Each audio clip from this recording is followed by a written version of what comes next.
Bismillahirrahmanirrahim. I begin in the name of Allah, the most merciful, the most compassionate.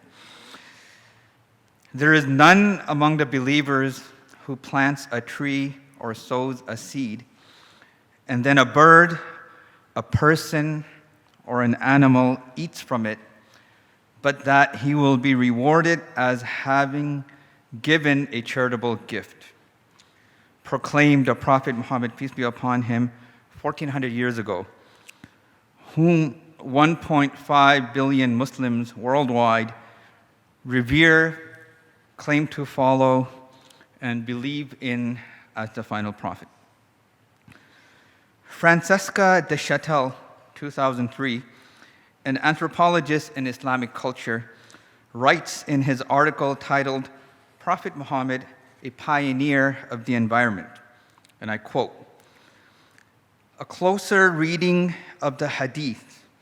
Now, hadith is a word President Obama recently mentioned in his speech, so watch out, he might be a closet Muslim.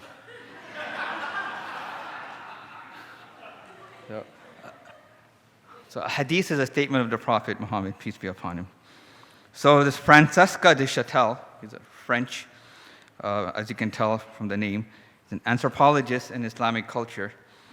So he says, a closer reading of the hadith, the body of work that recounts significant events in the Prophet's life, reveals that he was a staunch advocate of environmental protection.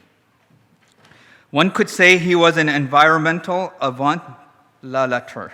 I'm not sure if I'm pronouncing that correctly, it's in French. A pioneer in the domain of conservation, sustainable development, and resource management, and one who constantly sought to maintain a harmonious balance between man and nature.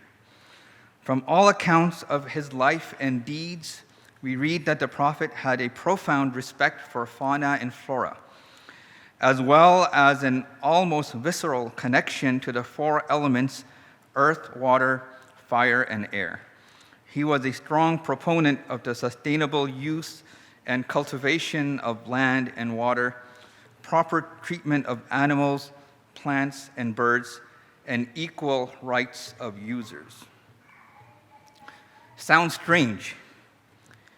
Yes, it may, especially since today, environmentalism is studied solely from a secular perspective, oblivious of any religious connection. Whereas it is an undeniable fact that religion plays a motivational role in the life of its adherents. The Quran mentioned that the environment glorifies and hymns the praises of its creator. Chapter 61, verse 1 states, "Whatever is in the skies and the earth glorifies God." Chapter 17, verse 44 states, "The seven heavens declare his glory, and the earth too, and those who are in them, and there is not a single thing but glorifies him and his praise, but you do not understand their glorification. Surely he is most forbearing and forgiving." It also says the environment is in constant worship of God. Chapter 22, verse 18, "Do you not see that to God bow down in worship all things that are in the skies and on the earth, the sun, the moon, the stars, the mountains, the trees, the animals?" The Quran has stated many times that the earth and its environment is a creation of God and a sign of his existence. For example, the Quran states, "Indeed, in the creation of the skies and the earth and the alteration of the day and night are signs for those who have intellect." In another place, the Quran states, the Quran affirms that the environment is beautiful. "Indeed, we have made whatever is on the earth a means of adornment for it, so that we may test them," meaning the human beings, "to determine who is the best of them in terms of deeds." This is chapter 18, verse 7. The Quran acknowledges biodiversity and considers them to be communities just like humans. Thus, their preservation is tantamount to the preservation of human beings. The Quran says, "There is not an animal on the earth nor any bird flying with wings, but are communities just like you. Chapter 6, verse 38.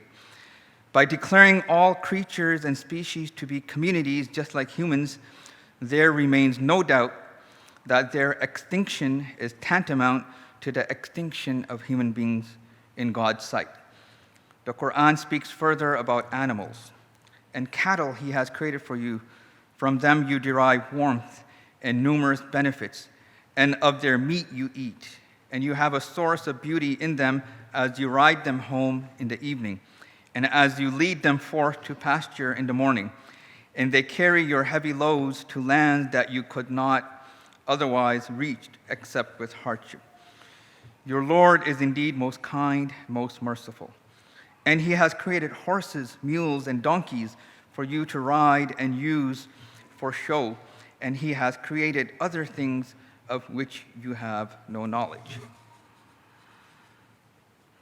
So this is just some of what the Quran has to say about protecting the environment.